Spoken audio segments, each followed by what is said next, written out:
What's up, everybody? Welcome back to Pens and Tea. My name's Carrie, and today we're talking about my favorite five steel writing fountain pens.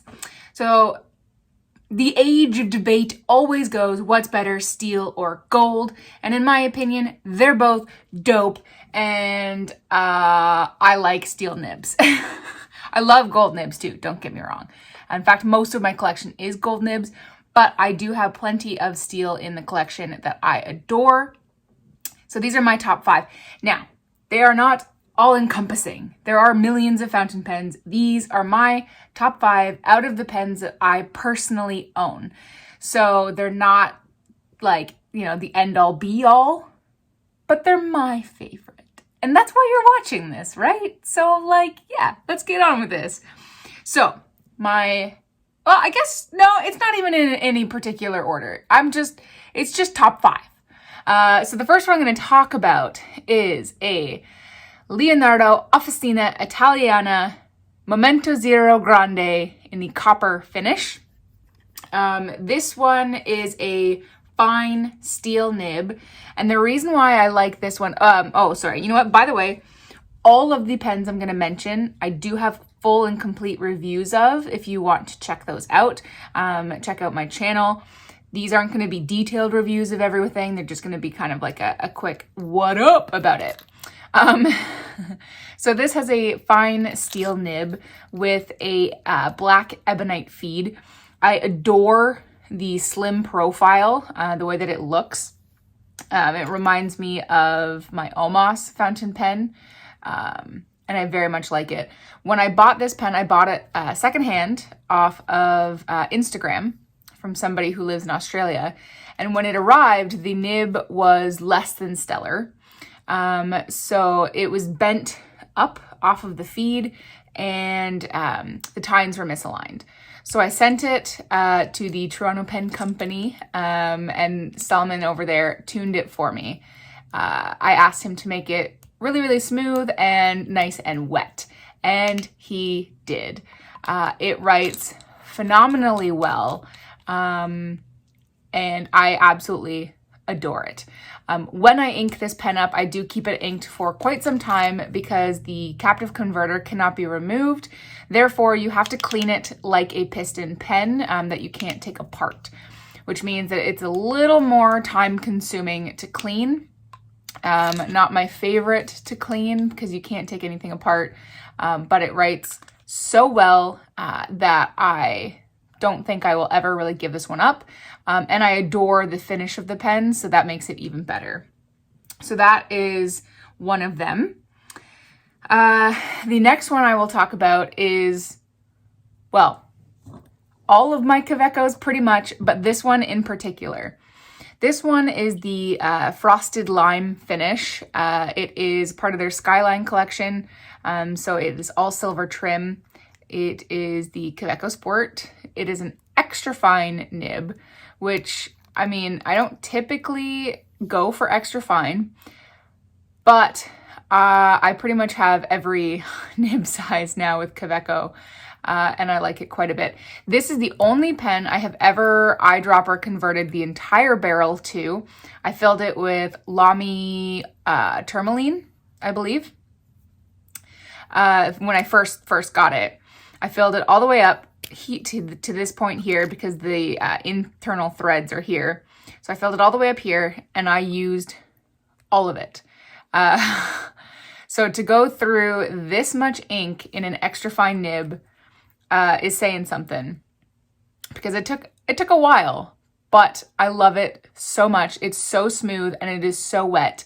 And I got this one tuned from Dan Smith over at nibsmith.com.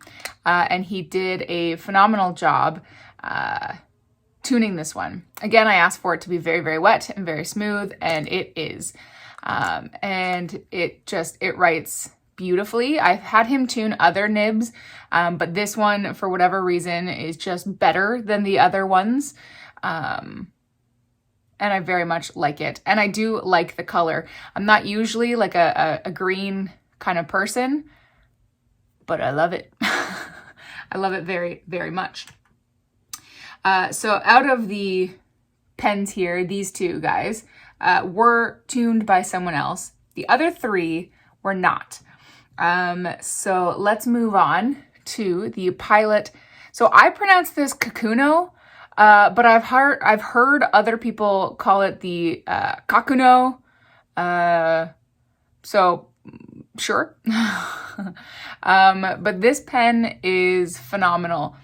It is a junior pen. It's meant for younger kids.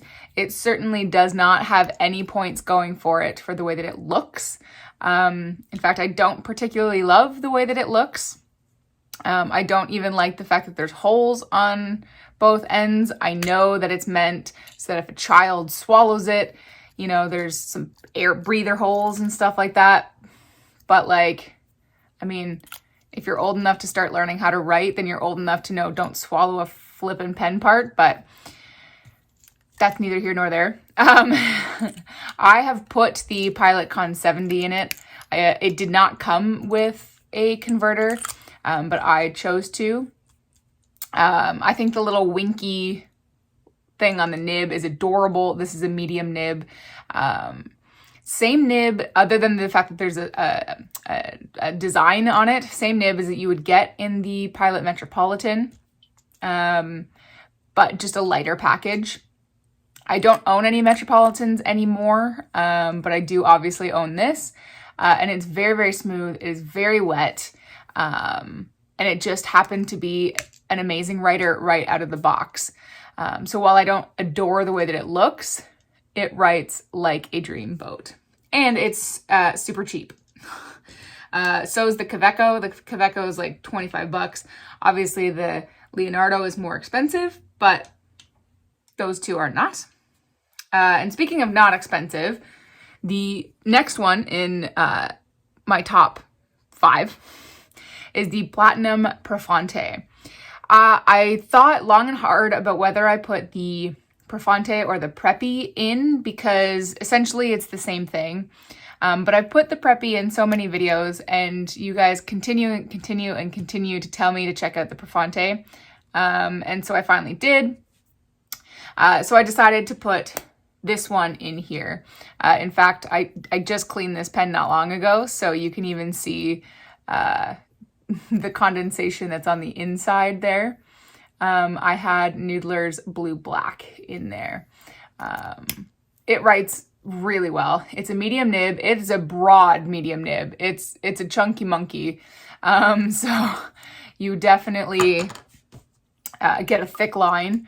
It writes, again, super wet, super smooth, which is basically everything I want for it. And it leaves nothing wanting. It performs the way that I want it to, reliably. You know, I'm not concerned about breaking it, losing in it, anything like that, because it is definitely affordable. And to be honest, I've never had a bad experience with a Preppy or this one Profante. I'm very pleased with it. Very pleased with it. And then this thing is like $10, and the Preppy is like, well, like 3 or 4. It's not very much at all. And then before I get to an honorable mention, because I thought long and hard between the honorable mention and the pen that I did eventually include, which is another Leonardo Momento, but it is not the Grande. It is the regular size. And the reason why I decided to do this instead of the honorable mention is simply because this one writes a little bit better. And it's a pen that I use more often. So unlike the Grande, this is a threaded converter, so it's much easier to clean because you can take it out. So I do actually use it a little more often. It is a medium nib. So unlike the fine, this is the medium option with a plastic feed instead of an ebonite feed. But it is very wet, very smooth. Again, common theme for me with all of the pens is wet and smooth. So it's beautiful that way. And I mean, it what can I say? It does what it needs to do. I love the body. I love the weight of it. I love the material of it. I think it's a stunning pen. Leonardo really knows what they're doing over there with materials. I'm not typically an Italian or German or like Western type fountain pen person. I generally prefer Japanese pens, but these ones are just simply stunning. And I can't get over it. I've definitely fallen in love with this brand.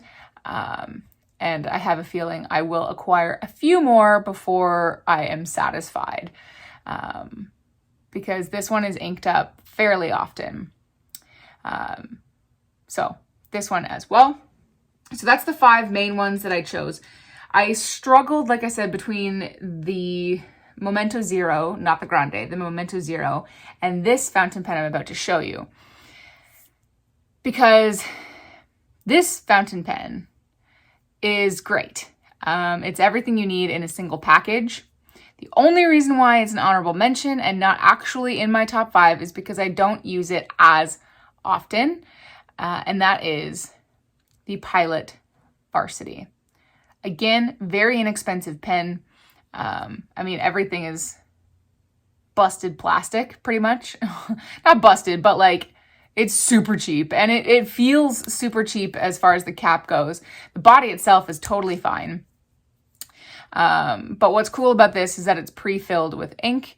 You can apparently fill it afterwards by removing the nib and the feed. I never have. This is still the original ink that came with the pen, and I've had it for like probably 4 years, and it's still holding up like a champ. Very nice and smooth. There is a little bit of feedback with this one, but it's still nice and smooth. It's not as wet as the rest are, but certainly no ink flow issues. And it's just solid. I take this one when I need to take a pen that I don't want to, I don't want to say not care about, but like not have to worry that like I'm going to run out of ink because there's like the whole body is filled up. I've never had a problem with like burping or anything like that. I don't have to worry about this one drying out. Cause like I said, I've had it for like 4 years.